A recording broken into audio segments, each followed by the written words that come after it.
what is you spoke about content creators, and this is like the foundation of business. How do you see the industry in the future? How important is it becoming?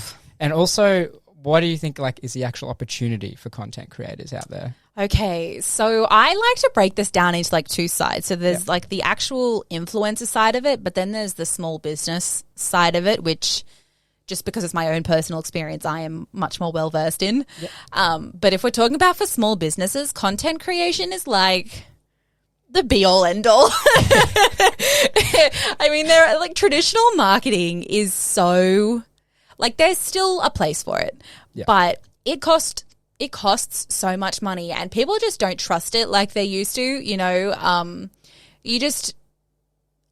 The return that you get on it is just not as high as what you can get from influencer marketing, for example. In my experience, at least.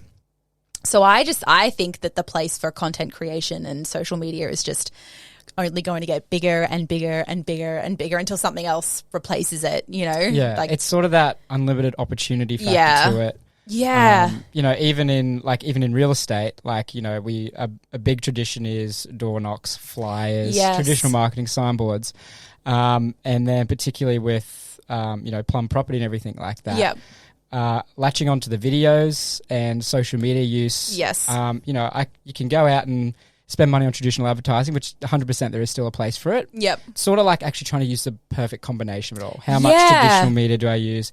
But then the reality is you can reach 20,000 people overnight with something you can technically make for, put on for free. Very, very low. Particularly if you use something like TikTok, which is just limitless opportunities. It's fucking fantastic. That's where I get most of my clients from, is TikTok, just because it just reaches so many people, so I can put so much of my time and effort into it because I don't need to put any money into it, Yeah, it's grown so much, TikTok. Oh, seriously. It used to just be this app for teenagers dancing. That's the reputation it has, and I think still has in some circles, but if you go on it these days, I don't think I have ever seen a teenager dancing on TikTok, and I've been on it for more than a year now. So, Pretty much you just get all your cooking ideas, cooking videos I watch.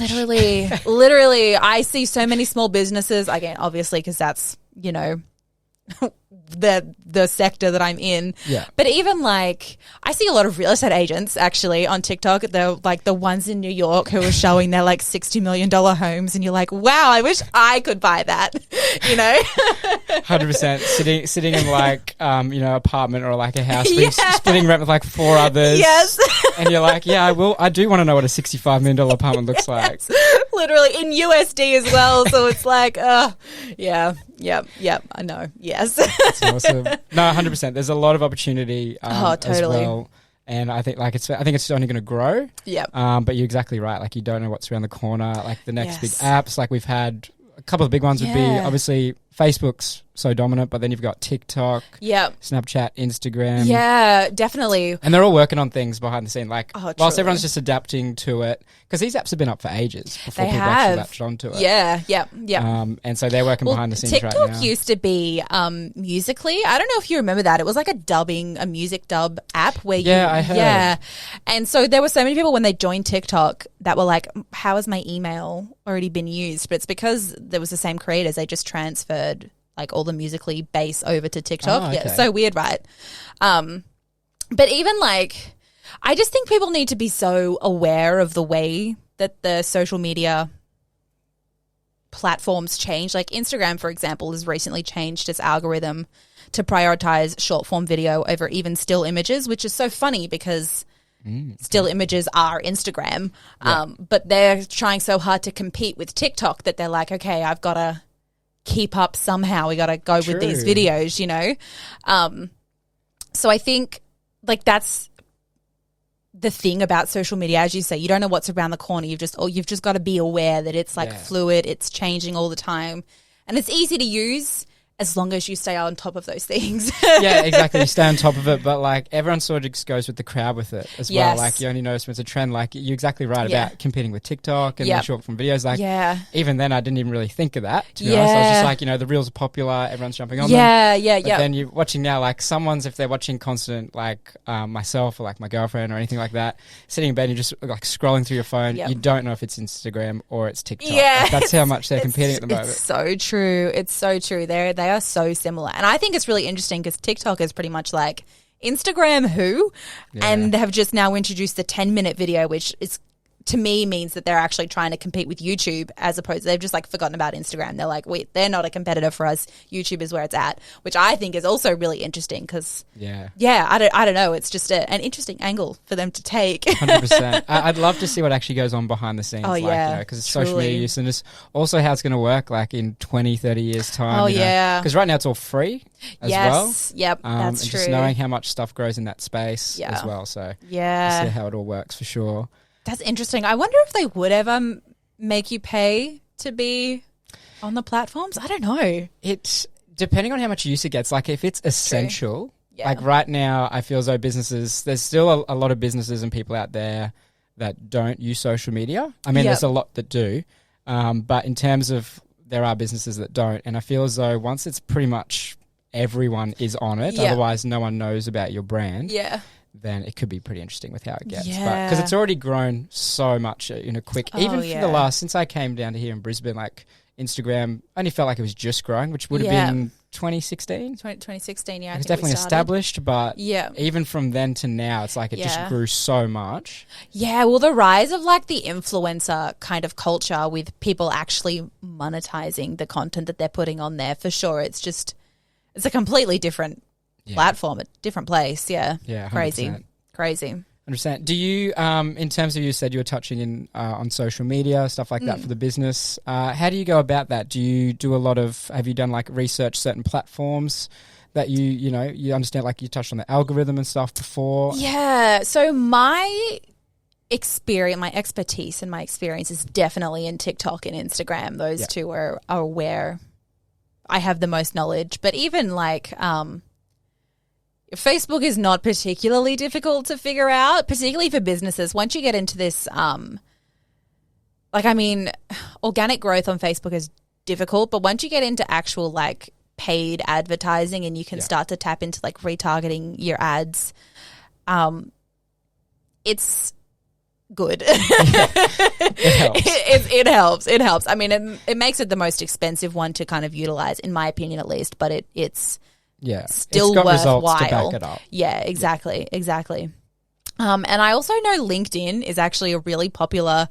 I have a profile on LinkedIn, but it has like my name and a picture of my face, and that's it. I don't even have a cover picture on LinkedIn, but apparently it's like really popular. So I don't know. It's like a corporate Facebook. Yeah. But in general, like originally when I first started with LinkedIn, it was very much like, hey, you're either going for internships, so you need your suit, you need all this, blah, blah, blah.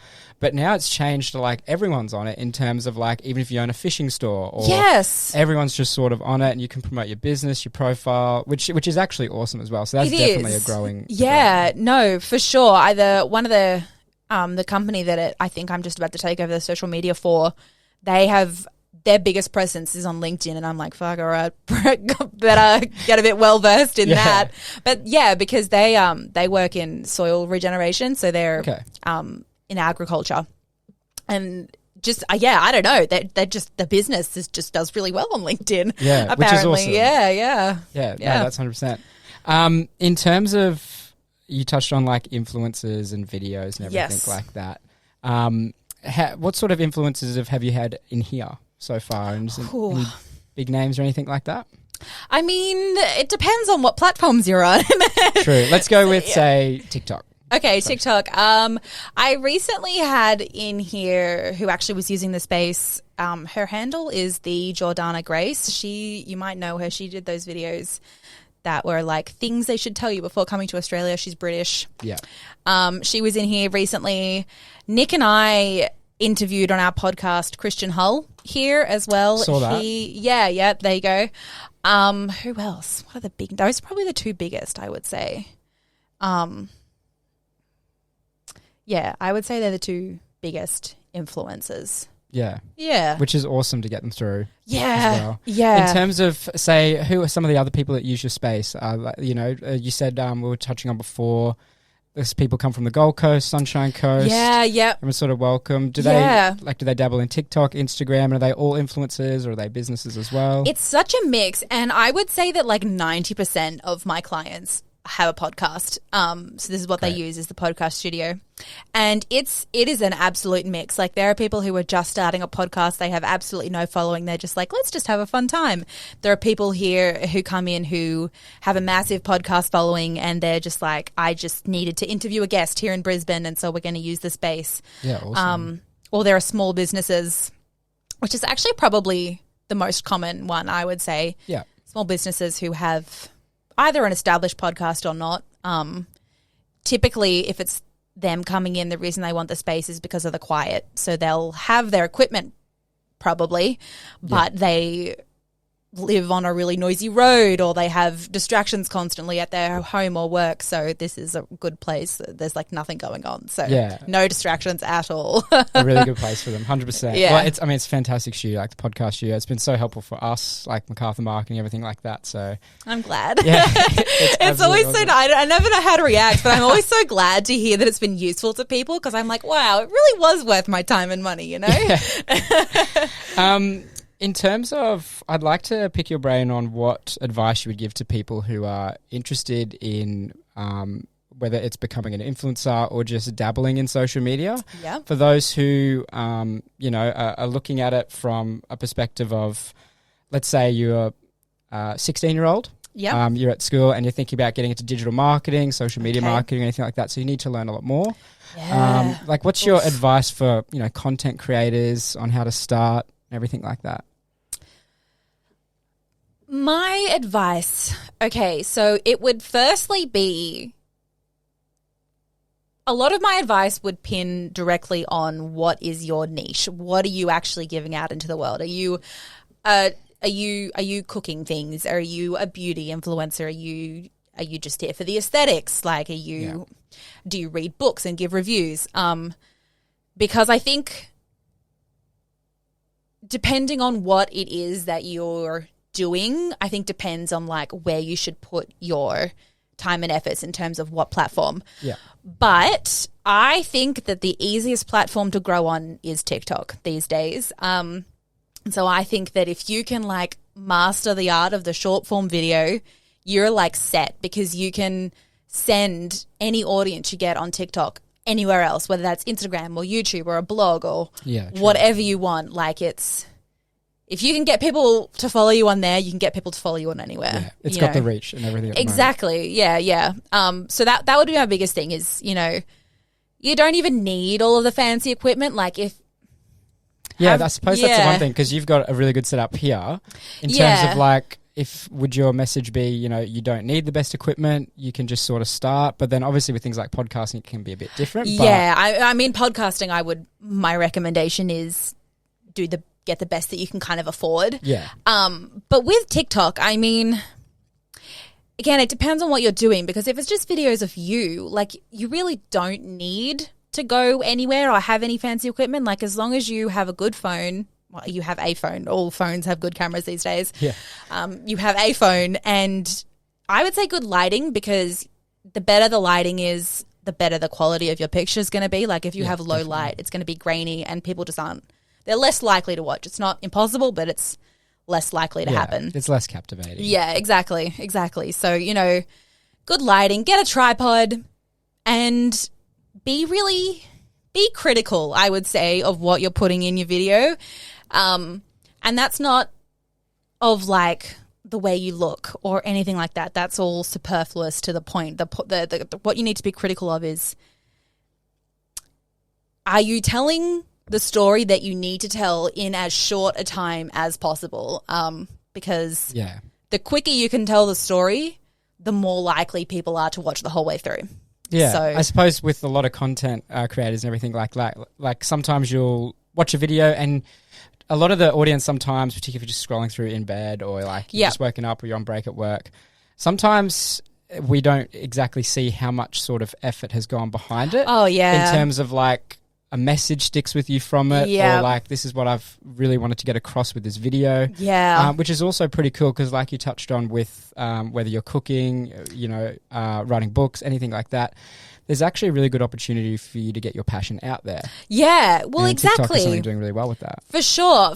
I mean, my first dabble into content creation was a YouTube channel, and I was doing movie reviews, and that was only, God, when was that? Maybe the beginning of 2020. So it wasn't that long ago. And that was the whole purpose of it. I was like, look, I don't think I'm going to get many people watching this, but I have something to say and I'm going to say it, you know? So. And it's awesome that in today's day and age you have the opportunity to actually do that. Exactly. So easily. Exactly. Yeah, for sure. I love social media. Like, it's such a hellhole sometimes. Don't get me wrong. It can be a real toxic place. But in terms of the opportunities it can give you, like, it's just unrivaled, you know? And you just don't need money to do it. You just need time, you know? Yeah. And some good ideas. No, it's awesome. You're exactly right. So I love that we've touched on all the opportunities with everything as well. Yes. With social media, it's such a growing space, content creation. Yep. In terms of what is your sort of vision for Harness Creation Studios, say looking like your goals 5 years down the track, how you see everything going, and sort of also wanting to explore as social media and content creation, the industry will adapt a bit and change different things. Yeah. How will that play out for you as well? Oh, that's such a good question. I right at the beginning, I had such a set answer to this. I was like, 5 years down the track, I want to have multiple locations. You know, I want to have a studio in maybe the Gold Coast, maybe in Melbourne, maybe Sydney. Yeah. But at the moment, I'm in a real state of flux because I'm like, okay, is this really where the focus is, or is it in a much more like dual hybrid? Yeah. What I was saying before about actually putting together social media marketing and the studio space as one kind of offering from me. Yeah. So, yeah, I don't know. We'll have to watch that space. It will depend on how successful I am in one or the other. Yeah, it's sort of like an unknown, but like you just adapt as you go. Yeah. But that's also the exciting thing is because there's so much attention towards the industry at the moment. Like it's changing the game for the world. Yeah. From everything from politics literally through to day-to-day life for people. Yeah, it's so true. And so with the industry you're in, everything like that, you pretty much just have to adapt. But that's also exciting because there is such growth opportunity. Yeah, which is awesome. Yes. Well, exactly. It's, yes, 100% there is massive opportunity. Yeah. Yes, for me, as long as I can actually do it, follow through. Nah, it'll be really good, 100%. Pretty much